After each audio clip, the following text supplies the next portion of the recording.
Bueno, ahora sí, teníamos un problema de sonido. Bueno, acá tenemos un técnico, por suerte, en casa que me solucionó el tema. Tema de configuración de Zoom, Damián. Bueno, quedó solucionado.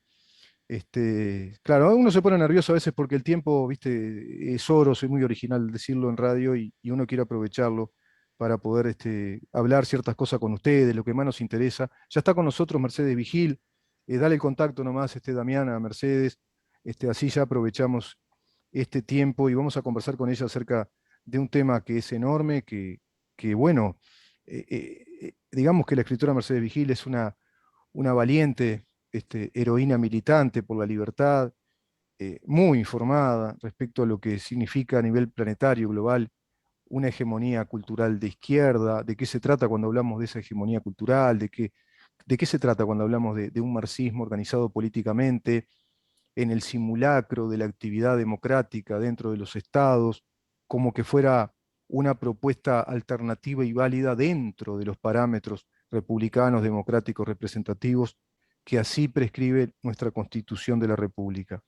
Respecto a este tema, vamos a plantear desde Libertas, nuestra organización, y estamos todos muy contentos con lo que vamos a plantear, porque es un evento para el día 12 de noviembre, primera actividad, evento oficial de nuestra organización Libertas.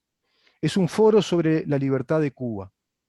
Es un foro sobre la libertad de Cuba, precisamente en una fecha muy cercana a esa movilización que va a ser el pueblo cubano, pueblo que, bueno, tomó ya la decisión colectiva, popular, de manifestar públicamente, de salir a las calles y decir que están viviendo bajo una cruenta dictadura, especialmente bajo un estructural sistema totalitario que les quitó las libertades por décadas. Nuevas generaciones seguramente vinculadas al Internet, vinculadas a las conexiones, nuevas generaciones seguro que de los millennials hacia los que vienen, que ya están cansados de ver a sus padres y abuelos realmente cooptados por un sistema que les destrozó la vida. Vamos a hacer este foro y en este foro, bueno, contamos realmente con el honor de panelistas de primer nivel en nuestro país. De primer nivel lo digo no en el sentido del ego o de destacar, sino que tienen la posibilidad real de explicarnos de qué se trata y de, bueno, concientizar sobre el tema de la libertad y que la tenemos que cuidar mucho en este país. Este foro sobre la libertad de Cuba, te repito, va a ser por internet el 12 de noviembre a las 18 horas. Contamos nada más y nada menos que con, bueno, la escritora Mercedes Vigil, quien ya está con nosotros y a quien agradecemos profundamente, además su gestión, vinculándonos también con personalidades del país. Por ejemplo, el doctor Álvaro Díez de Medina va a estar con nosotros, abogado, diplomático, escritor. Va a estar la bloguera cubana, y Hernández, Iliana Hernández. Va a estar, también nos honra con su presencia, confirmó ayer a Roberto Falken, bueno, nuestro mentor de todo esto, el presidente del honorable directorio del Partido Nacional, el doctor Pablo Iturralde. Va a estar con nosotros el representante nacional, que también buenamente se dispone a esta tarea, el señor o el doctor Rafael Menéndez, por Cabildo Abierto. Va a estar con nosotros un amigo de la casa, el diputado Conrado Rodríguez, representante nacional por el Partido Colorado. Van a estar también algunos ciudadanos cubanos, cubanos libres en el Uruguay. Después vamos a dar información sobre esto. La agenda, te repito, 12 de noviembre, por Zoom. Te podés inscribir gratuitamente, www.libertas.uy. www.libertas.uy, ingresás a nuestra web y ahí tenés toda la información respecto a este tema. Vamos a publicar un audio en la radio y esto también va a estar subido a nuestras plataformas. Bienvenida, Mercedes, ¿cómo te va? Gracias por estar. Bienvenido. ¿Cómo estás? ¿Me estás escuchando bien? Perfecto, perfecto. Bueno, qué Un lujo hoy. suerte, qué suerte. Sí, es Lo cierto. probé, tomé el cuidado de probarlo con tiempo para no hacerte perder el tuyo. Un Uno se pone placer, nervioso. sí, un placer y además un placer hablar contigo, un placer que hayan iniciativas de este tenor como la de Libertad y un placer escuchar los compañeros de panel cuyos aportes van a ser absolutamente fundamentales, no solo para analizar la realidad geopolítica de la isla, sino el problema latinoamericano de la ausencia de redes para impedir a los totalitarismos ascender al poder y conservarlo durante tanto tiempo, porque acá hubo un problema de que por más de 60 años las redes no se tejieron en ese sentido, ¿no? Exacto, exacto. ¿Y cuánto tiene que ver esa Cuba, como tú decís, que es una suerte de matriz que radió esa contaminación ideológica al continente? Lo vemos con la cooptación de Venezuela, un país clon prácticamente, un sistema militarizado por Cuba, un ejército que está cooptado por el ejército cubano, inteligencia cubana dentro del régimen de Maduro, ya antes Chávez. Bueno, Chávez y Maduro formados en Cuba, inclusive, es decir, Cuba es ese país marxista-leninista, que fue un país satélite afiliado, digamos, a la hegemonía de la Unión Soviética, que ahora busca tender sus tentáculos en el continente y lo hace a través de ese foro de San Pablo que creó el propio Fidel Castro con Lula da Silva y que está permanentemente desde ese foro articulando una geopolítica desestabilizadora para cualquier tipo de modelo político que no sea de izquierda. Justamente estoy escribiendo un artículo sobre la Guerra Fría, porque es un artículo laxo para que la gente lo pueda entender, pero hablo de cómo la Unión Soviética, claro, porque acá hay un tema muy claro, la Unión Soviética y Estados Unidos, después de que empezó el armamento nuclear, cambiaron la táctica porque sabían que en un enfrentamiento considerado convencional los resultados iban a ser nefastos. Y la isla de Cuba es desde los 60 la plataforma de ingreso de la Unión Soviética a un territorio que naturalmente estaba bajo la égida de los Estados Unidos.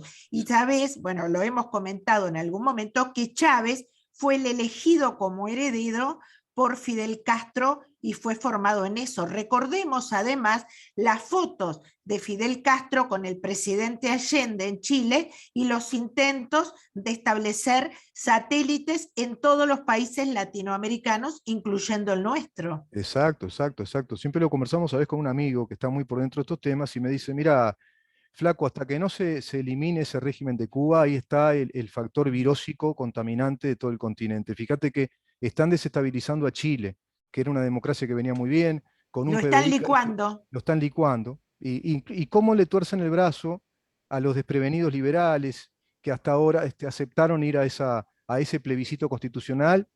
Ese plebiscito constitucional va a plantear una constitución que no diga la palabra república, y parece que fuera un detalle, parece que fuera un pellejerismo verbal, no, porque al no ser república, bueno, tendríamos que explicar de qué se trataría que no fuera una república, sino un Estado pluripartidario o plurisocial. Ojo con esos términos, que es el caballo de Troya que tiene esta hegemonía del socialismo del siglo XXI para aparentar ser una alternativa democrática, pero te están metiendo el régimen colectivista socialista. Y después lo vas a ir viendo con impuestos confiscatorios, impuestos que van a destrozar el sector privado, con más burocracia, y bueno, y con todos los privilegios que tienen hoy por hoy los sectores que tú sabes muy bien, que están encolumnados, como por ejemplo el movimiento LGBT, como los movimientos radicales feministas, que van a estar dentro del Estado como están dentro del nuestro, por ley, por ley. Y hay algo peligrosísimo, además de lo que tú estás enumerando, que es vital, que es la supresión de libertades desde la Constitución. Se denegó el pedido de algún grupo conservador de poner en la Constitución la libertad de los padres de elegir la educación de los hijos. Todo esto va de cara a Agenda 2030 y de cara a sustituir con la idea marxista-leninista original la patria potestad. Los niños van a ser propiedad del Estado. Esto no es un asunto menor. Y lo que quiero decir, cuando tú dijiste hasta que no se elimine Cuba, no se va a eliminar el problema, yo le agregaría que hasta que los liberales y los gobernantes de Latinoamérica, que llevan 80 años creyendo que dejando en manos del Partido Comunista y de la hegemonía marxista la educación, están haciendo una gracia, lo que están haciendo es la existencia de muchas generaciones que hoy son cuarentones, diputados, senadores. Es más, el propio Piñera es víctima de ese sentimiento progre de hacerle caso a la izquierda, ganó por derecha y gobernó por izquierda, y es el gran culpable de abrir las puertas con un buenismo simpático, porque Sí, los 3 o 4 enunciados del marxismo, de que todos somos iguales, todos vamos a ser ricos, lindos y bonitos, vende mucho más. Entonces,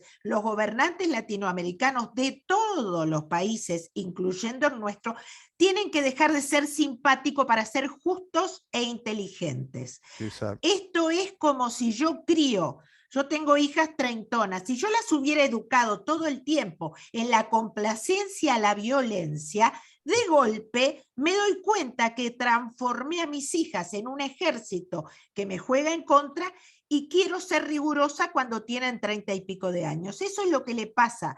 Los estados latinoamericanos, yo me acuerdo, Rubén, y ya te dejo, cuando la cumbre de presidentes que se invitó a Fidel Castro hace como 20 y pico de años, y cuando Fidel vino acá, en una charla con el expresidente Julio María Sanguinetti, una joven Mercedes Vigil le preguntó si no sería una trampa para las repúblicas y para las democracias considerar a un dictador sanguinario, porque ya lo sabíamos, con la misma envergadura que el resto de los presidentes elegidos democráticamente. O sea que lo que pasa hoy en Cuba está pasando por un sistema de partidos políticos de todos los colores que en aras de quedar simpáticos le abrieron la puerta al enemigo y ahora los colonizó. La educación uruguaya está Sí. colonizada, como la argentina, como la chilena. Esto es el mayor problema. Si desapareciera Cuba, Ujú. quedaría Nicaragua, Perú, Claro, claro. Venezuela. Digo, hay un proceso de desestructuración del pensamiento republicano que ha cundido en varias generaciones, Rubén. Eso que decís es importante, muy, y es vital. Ahí diste con, para mí, el núcleo del tema. Ellos ya cumplieron su trabajo. Yo se lo comentaba a este amigo mío, Benner, hermano de un diputado, ya que no es diputado por el Partido Colorado. Ellos ya cumplieron porque ellos ya crearon los ejércitos ideológicos en el continente. Sacás a Cuba y no mataste la cabeza de la serpiente, porque ahora tenemos nidos de serpientes por todos lados, porque va a empezar otra vez lo mismo. Va a empezar a fortalecerse la reivindicación de pobrecitos nosotros, miren cómo tiraron un régimen popular abajo, como pasa con Cuba respecto a la Unión Soviética, que no hacen la autocrítica histórica de que el régimen fracasó, que el sistema es un fracaso, que está comprobado que no es funcional, no es funcional, no puede funcionar. Y eso que tú decís, que cierro con esto, el lenguaje es la gran trampa que ellos usan y ahí colonizan culturalmente. Es lo de Orwell, es el neolenguaje. Claro, si vos vas habitando generaciones a que no es el aborto, es la interrupción del embarazo por la sola voluntad de la mujer, primero que despistás a la conciencia porque le quedó linda la frase y no sabe que es un aborto. Por Y otro lado, clínicas de salud se llaman las clínicas abortistas. bueno, por ejemplo, ¿no? Y después Clínicas de salud lenguaje reproductiva. inclusivo, lenguaje inclusivo. Bueno, pero el lenguaje no es ni inclusivo, el lenguaje es lenguaje. No tiene que ser inclusivo o exclusivo. Puede ser exclusivo si es un lenguaje exclusivamente jurídico, exclusivamente médico, pero son como fanfarrias lingüísticas, pero que las introducen y ahí está, como tú decís, a ver, lo voy a hacer lo más criollo posible. La dormidera es, pregunto, ¿es dormidera y complicidad de los sectores políticos liberales de este continente? O no digamos liberales, por lo menos los de centro derecha también, porque siempre le ganan la pulseada histórica a través de estos 70 años, siempre les ganan la pulseada en lo cultural, como tú decís, porque, bueno, no, les dejamos la educación, les dejamos la cultura, ¿no? La cultura y la educación quedan en manos del Partido Comunista. Nosotros nos dedicamos a gobernar lo que es lo real, que es la economía, la estructura del Estado. No, el Estado te lo desestructuran, como tú decís, lo decodifican, lo desestructuran al Estado republicano. Es terrible, lo que está pasando es terrible y lo que ha pasado en la educación es absolutamente terrible porque se desestructurizaron varias cosas. Primero, la mentalidad y la educación republicana cívica que supo tener el continente, pero especialmente el Uruguay y la Argentina. Segundo, mira, justamente estaba leyendo para el artículo un libro muy interesante, no me acuerdo el nombre, pero justamente de un periodista ruso, en el que cuenta cómo Lenin ya preveía la colonización de Iberoamérica Mm. por el Partido Comunista mediante guerras de guerrillas y cómo ya él previó lo que luego se implementó en la Guerra Fría por ejemplo, de neologismos como la frase el imperialismo yanqui. Esa frase fue originariamente de Lenin, que fue recogida, y cuando la isla de Cuba pasó a manos de los Castro, comenzaron las políticas de lograr que el continente, todo el continente sudamericano, empezara a repetir ese neologismo, aprovechando, y esto también lo dijo Lenin, los grupos fueron apoyando y colonizando y apoyando económicamente a todos los partidos de izquierda, los partidos comunistas y socialistas de Latinoamérica, impulsando a los nacionalismos el odio contra los Estados Unidos. Solamente con esa política de colonización se logró establecer desde grupos radicales el odio, y se lo capitalizó el odio a Estados Unidos. Sin ese odio que fue programado e inoculado, las guerrillas latinoamericanas no hubieran podido tener andamiento en una zona que originariamente, geopolíticamente, Rusia no tenía incidencia, sino que la tenían los Estados Unidos. Y los Estados Unidos, como país republicano, y es lo que tú acabas de decir, de los gobernantes de centro derecha o los liberales, ignoró la colonización cultural que fue creando el caldo de cultivo. Así como en el laboratorio para los experimentos se crea un caldo de cultivo ideal, bueno, Latinoamérica durante décadas creó el humor social para que prendieran el indigenismo, el feminismo radical, los grupos LGTB, el indianismo.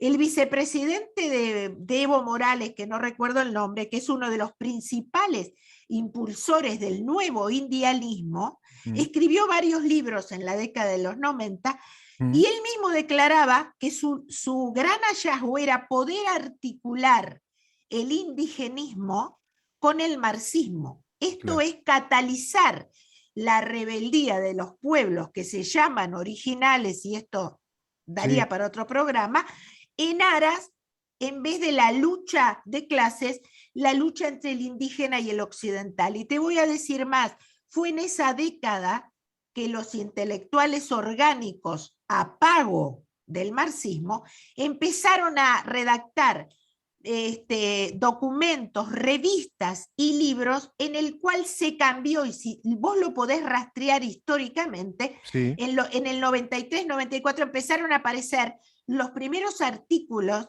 y documentos y libros en los cuales se empezó a hablar del indígena de otra manera. El indígena era la persona sojuzgada por el imperialismo de Occidente y destruida. Fue en esa década que empezó a cambiar y que se empezó a denostar la gesta del descubrimiento, ¿no? Y bueno, eso que tú decís es la estrategia hegemónica cultural que plantearon los neomarxistas como Marcuse, Althusser, Judith Butler, bueno, Sartre. Es esa estrategia. Lenin era muy inteligente. Mirá, voy a complementar eso rápidamente con un dato que lo da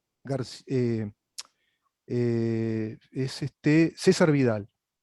César Vidal tiene un libro, entre varios libros que él tiene, que profundizan estos temas. Es un estudioso que se tuvo, le digo a la gente que no sabe, se tuvo que exiliar a los Estados Unidos por la guerra que le hacen las brigadas comunistas actuales en España. España es un país muy cooptado por la izquierda. España, aunque a ustedes les parezca mentira, está peor que Argentina, está peor.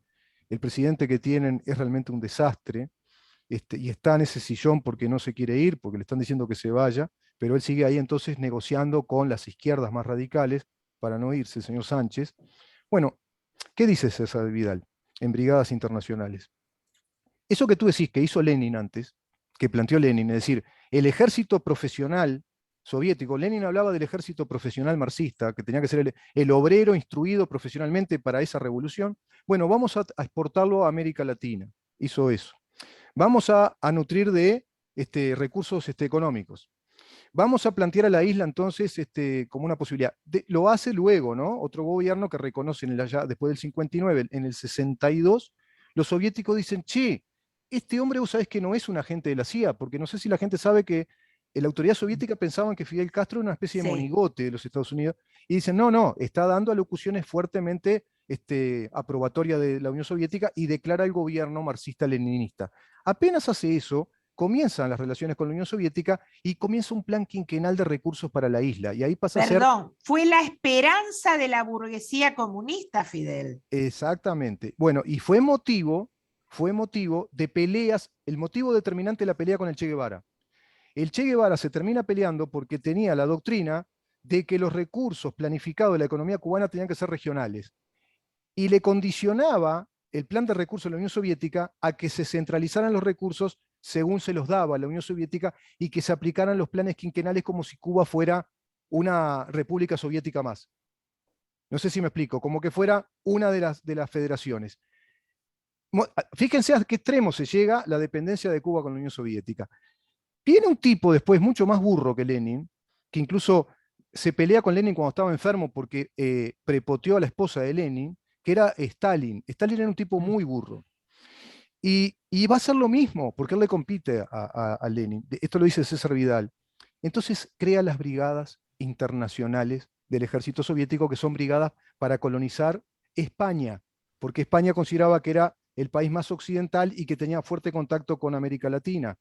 Esas brigadas en su época se les llamó, y la gente se las creyó, eran brigadas republicanas, los republicanos, los que iban a defender la democracia, y las brigadas democráticas que iban a defender la democracia y la república monárquica representativa de España. Mentira, fueron a buscar el oro, le llevaron todo el oro, y se ve forzado cierto sector nacionalista, encabezado en ese momento por aquel general Franco, de ir directamente a la lucha armada y de plantear entonces la necesidad de esa lucha. Eso hay que explicarlo porque ellos siempre hacen eso, desestabilizan, cuando van y vienen, nunca dice que están ahí desestabilizando, y cuando se da la necesidad de proteger, como pasó en nuestro país, proteger las instituciones, cuando el cuerpo político le pide al ejército que lo haga y que aplique un estado de excepción si es necesario, como pasó en el país, ellos son los pobrecitos damnificados que los censuraron, los torturaron, los metieron presos, y los demás son los fascistas culpables que nos quitaron la democracia. Eso está en el relato falso, dice César Vidal, de la Guerra Civil Española. Y eso está en el relato falso que tenemos los uruguayos respecto a hoy por hoy presos políticos que no son presos que no los consideran presos políticos el Estado y la justicia, y que son presos políticos, Domingo Arena, porque no se puede aplicar la retroactividad de una figura delictiva que fue creada en el 2006 en nuestro país, hacia 50 años atrás, cuando no existía el delito de lesa humanidad. Están no presos solo, sin garantía, no sin garantía de juez. Sin garantía, con fiscales implicados en el MLN, con juicios por convicción, con el desconocimiento de 2 referéndums. En realidad hay una ausencia del Estado de Derecho absoluta, y el sistema, a mí hay una cosa que me está molestando cada vez más, y ya la digo públicamente, escuchar a algún jurista que con respecto a nuestra carta, la Carta Ciudadana que presentamos, se ponen a explicar que el presidente legalmente no puede hacer tal cosa o otra. La verdad que después de 35 años de ilegalidades, que cuando es necesario hacer justicia con ciudadanos y compatriotas que están retenidos ilegalmente, se pongan legalistas después de 35 años de violar las leyes, solo habla de una complicidad que en el Uruguay tuvo un sistema de partido único.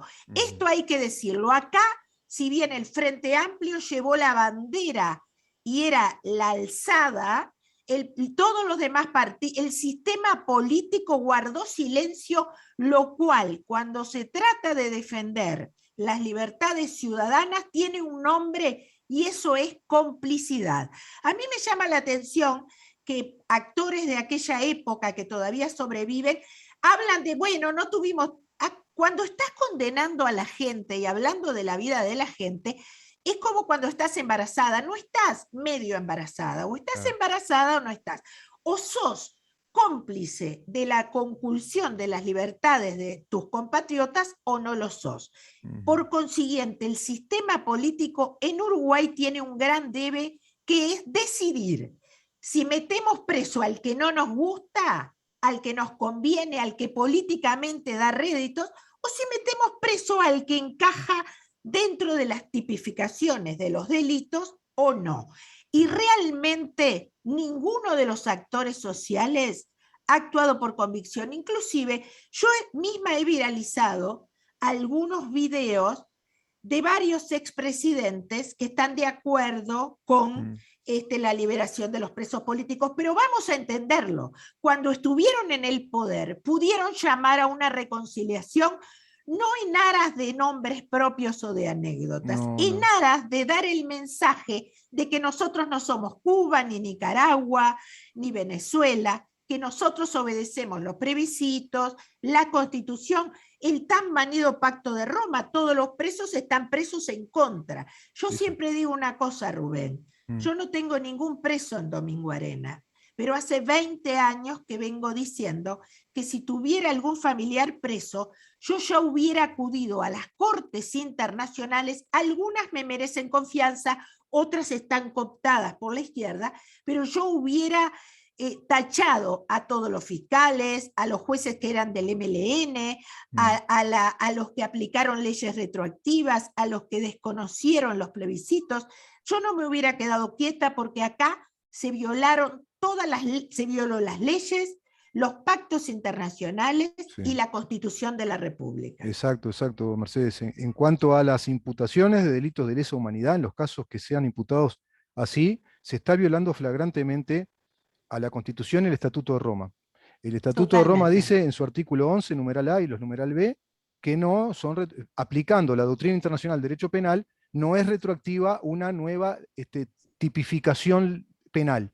Cuando el derecho penal tipifica un delito que no existía, para aquellos que no entienden, no tienen por qué entender el derecho, no se lo puede aplicar retroactivamente. ¿Qué quiere decir? No se lo puede aplicar para casos que sucedieron antes de la legislación de ese delito. Ese delito, dice el Estatuto de Roma, comienza a regir como Corte Suprema Internacional Permanente Penal. Es una Corte Penal Internacional Permanente. Eso es lo que crea el Estatuto de Roma, y hay países que adhieren a ese estatuto, que creo yo que son más de 120 ya. Sí, más bueno, o menos. Uruguay está adherido, o sea, está comprometido por ese tratado internacional, adhiriendo a esa Corte.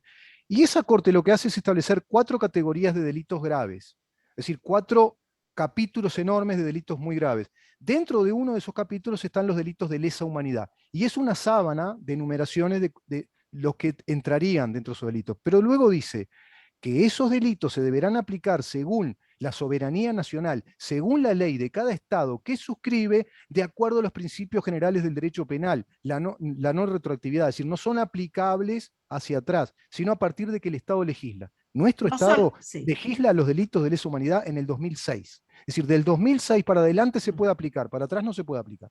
Y no solo eso, también el Estatuto de Roma, que tanto nombran los familiares de desaparecidos, habla de la independencia de fiscales o jueces, que acá se violó, y también habla de la necesidad imperiosa de no usar la analogía en derecho penal y no condenar por pruebas. Todo eso está violado, pero te voy a decir algo más. Y eso lo establece nuestra Constitución, Mercedes. Nuestra Constitución establece en el artículo 16, debido proceso, que el proceso deberá ser instruido por juez en la etapa sumaria, es decir, ahora, yo les pregunto a todos, hoy, si alguien es sometido a un juicio penal, ¿hay etapa sumaria? ¿Hay un juez que va a instruir la causa? ¿Qué quiere decir instruir la causa? Que ordena investigar para ver si esa persona, presunto inocente hasta que se demuestre lo contrario, la presuntio pro reo, es que nuestra ley presume que todos somos inocentes hasta que se demuestre. La carga probatoria, lo hago rápido para no aburrir, dice el Código Penal, la carga probatoria tiene valor de prueba en la instancia judicial de la prueba, que es un momento de juicio, y esto es instruido por juez. Esta gente está presa sin instancia probatoria, es lo que tú decís, que el Estatuto de Roma es coincidente con esos principios. ¿Qué quiere decir? No vale analogía, no vale que por rumores, no vale la parcialidad, por ejemplo, gente como tú decís que están afiliados al MLN y están llevando adelante la justicia. No, es nulo todo eso, es totalmente nulo. Hay una cosa que nadie nombre, que yo estoy conversando con varios abogados, juristas y legisladores amigos. Creo que si nos paramos independientemente de cara a los documentos desclasificados de la Unión Soviética, cuando se juzga a un militar por terrorismo de Estado, no es lo mismo seguirlo juzgando, como se hace al día de hoy, por las acciones contra ciudadanos comunes cuando todos los integrantes del MLN y de los movimientos guerrilleros de Latinoamérica formaban parte de un ejército revolucionario extranjero armado y financiado por la Unión Soviética. Exacto. Vamos a entendernos. Acá desde el vamos, cuando se establece el escenario sobre el que el juez juzga, se está olvidando tipificar a la otra parte. Y estoy segura, porque lo he leído y lo estoy trabajando con algunos juristas, que el Estatuto de Roma dice que Mujica, Bonomi, que los desaparecidos y que todos forman parte no ya de la ciudadanía civil como se ha manejado. No, acá no eran ciudadanos comunes.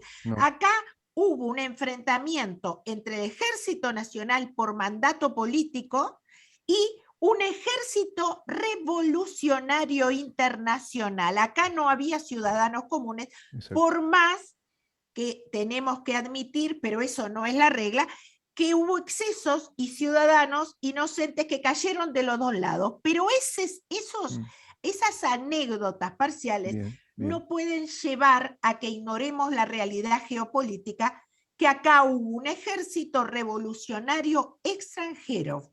Exacto. Mercedes, es importantísimo esto que decís. Este es clave.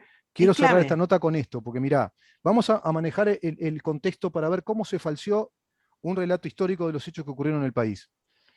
El Estatuto de Roma establece eso que tú decís, ese es el otro capítulo, que son los delitos de guerra. Pongámosle que hay un escenario de enjuiciamiento a estos militares retirados que puedan estar vinculados, como hay casos, al delito de lesa humanidad, inaplicable.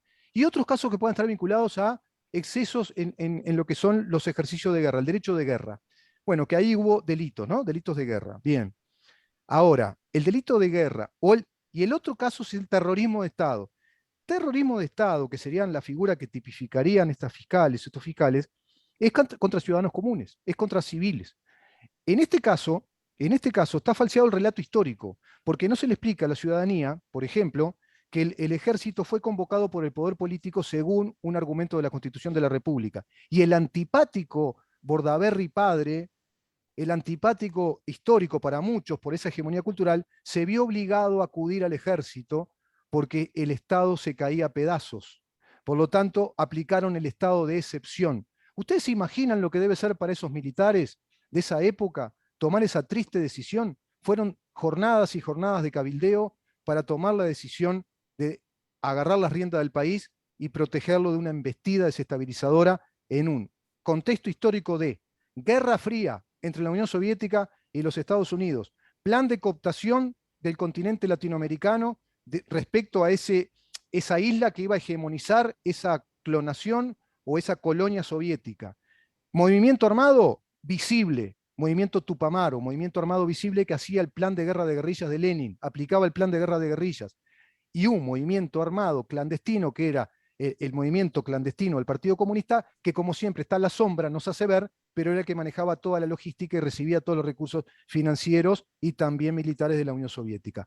Cuando eso quede claro ante la opinión pública, si algún día tenemos un periodismo más honesto, transparente y una historiografía que nos explique bien eso, bueno, el propio pueblo va a estar más consciente de presionar ante las autoridades y también los organismos internacionales, porque acá se está haciendo cualquier cosa. Se está y te voy a decir mal. algo más para complementar tu brillante análisis reciente. Cuando se creó la Fiscalía de Delitos de Lesa Humanidad, como en otros países, las fiscalías se llaman de delitos de lesa humanidad y guerra.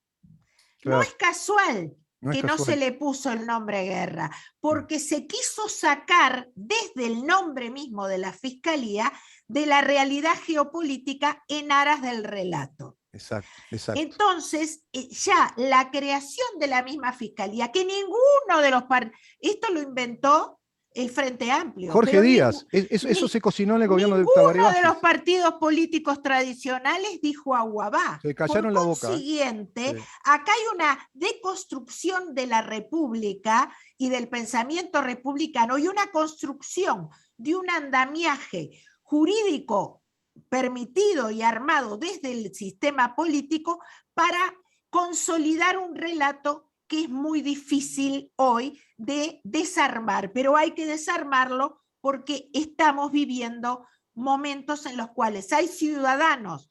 Fíjense una cosa, yo no estoy hablando de los que cometieron exceso, pero el Ejército Nacional nos libró de lo que estamos viendo en Cuba ahora. No es Claro, poca claro. cosa. No es poca Era un cosa. ejército revolucionario armado por la Unión Soviética para destruir la democracia republicana.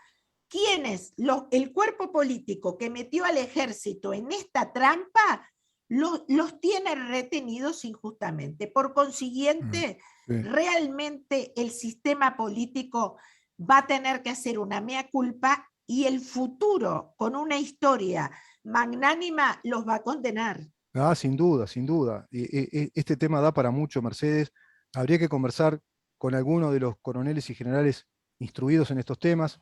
El Ejército Nacional luchó solito contra ese ejército imperial soviético internacional y también pidió ayuda. ¿O ustedes se creen que Damitrión y todo aquello que era? También le pidió ayuda a la inteligencia americana. Y claro, sí, por eso hablamos de Guerra Fría, pero esto hay que empezar a sincerarlo históricamente. Para la próxima, si te parece, Mercedes, cuando podamos volver a conversar, hay un tema interesante, lo voy a traer en el programa. El doctor Elías Díaz, que es una eminencia del derecho público español, grado 5, creador de la Cátedra de Sociología Jurídica y Antropología Jurídica, hombre de izquierda, hombre de izquierda, pero honesto intelectualmente, da una enseñanza impresionante respecto a las etapas de legitimación que la sociedad tiene. Las etapas de legitimación son tres, dice Elías Díaz, docente de la Complutense de Madrid, son tres. La primera legitimación es la filosófica, es la que surge en el pensamiento de alguna persona, que no empieza a hablar con amigos, en un comité político, empieza a escribir artículos, empieza a escribir algún libro. Si esa prédica tiene receptividad y se va extendiendo en la sociedad, pasa a una segunda fase ya más profundizada, la legitimación social. La sociedad ya lo ve como algo natural, es legítimo, es legítimo. Qué sé yo, pongámosle, sin ánimo de criticar ninguna condición, por favor. Si vos hablabas del matrimonio gay en la década del 80, prácticamente vos eras directamente un homosexual reprimido. Ahora, hablar de eso, si vos ahora hablas en contra de eso, sos un subversivo. Bueno, esa es la legitimidad social. Pero esa legitimidad social tiene la tercera etapa concluyente, dice Elías Díaz, laudatoria del proceso cultural, la legitimación jurídica. Cuando pasó a legitimarse jurídicamente, tiene fuerza coercible laudatoria. Y si alguna ley es creada como ley pública, de orden público, ay, mamita mía, porque para sacar esa ley tenés que contar con mayorías especiales, y las mayorías especiales son la totalidad del cuerpo legislativo, Cámara de Senadores, Cámara de Diputados, y tiene que ser por más de dos terceras partes del total de los componentes. ¿Quién saca una ley de esas características? ¿Cuándo un sistema político se va a tomar el trabajo de sacar leyes que están perjudicando un país? El tema de legislación que yo te lo escuché y es muy importante. Ese es el Muy tema clave. importante. Y te voy a decir rapidito que entren a mi canal y vean un video que se llama Los hijos de la vergüenza. Los hijos de la vergüenza fue una campaña de 15 años que terminó con Hitler en el 33 decretando la esterilización de todos los descendientes de los soldados de las colonias africanas. Pero ¿sabés cómo empezó el proceso que acabas de decidir? Empezó allá por 1916, en el cual Alemania y Francia pagaron a periódicos, a escritores y a documentalistas para inventar la historia de mujeres europeas violadas por los soldados que venían de las colonias francesas a batallar en la Primera Guerra Mundial y que se quedaron en Europa. Entonces, durante 15 años se cambió el humor social y cuando Hitler llegó al poder y promulgó una ley para esterilizarlos, el humor social ya pedía a gritos esa ley, Claro. porque le habían hecho creer al público europeo que estos tipos salían a la calle a violar mujeres europeas. Exacto. Lo que estás diciendo se prepara, es lo que pasa acá con la violencia de género. Las leyes discriminatorias hacia el hombre están mantenidas por una publicidad desde los grandes medios que hacen creer que hay un número enorme de hombres en la calle atentando contra las mujeres. Cuando vas a los números, te das cuenta que es muy pequeño. Sí, sin claro. Embargo, se crea la necesidad para después de legislar. Exacto, se hace todo el campo de orégano para que esté ese humor social que tú decís ya predispuesto a que se legisle de esa manera y que venga un régimen político que responda a esa necesidad que ya experimenta esa sociedad cooptada por el relato, ¿no? Adoctrinada por el El relato. relato es terrible. Cierro esto de la violencia que tú decís de género, lo dice siempre Nicolás Márquez, el doctor Nicolás Márquez, no solo en la anécdota, no solo en la estadística, es cierto lo que tú decís, sino que Nicolás Márquez todavía va un poquito más allá. Dice, en verdad, lo dañino de esto, de esta prédica de género, de la violencia doméstica del hombre a la mujer, lo que está planteando filosóficamente la humanidad es que los hombres, como es mi caso, somos unas bestias potencialmente violadores y violentadores. Eso está diciendo antropológicamente este proyecto. Que el hombre en sí es Federico peligroso. Engels. Tratalo con Federico cuidado y miralo de Engels. reojo. Esto ¿Eso? es Federico Engels en la teoría de la familia. Dinamita al hombre, al varón, Mm, para que la familia quede dependiendo del Estado. Y claro. volvemos a Agenda 2030, después de 150 años del libro de Federico Engels, declarando que el padre tiene que ser eliminado de la familia y sustituido por el Estado. Es Exacto. terrible. Es terrible. Mercedes, muchísimas gracias por esta, bueno, importante conversación para los que nos escuchan especialmente y nosotros creo que podemos decir labor cumplida. Por lo menos aportamos algo más respecto a esta gran mentira que nos está realmente descalificando como ciudadanos si nos callamos la boca, si nos hacemos cómplices. Por eso yo digo Absolutamente. que como bien decís tú, acá no tenemos la bandera puesta ni por nadie vinculado al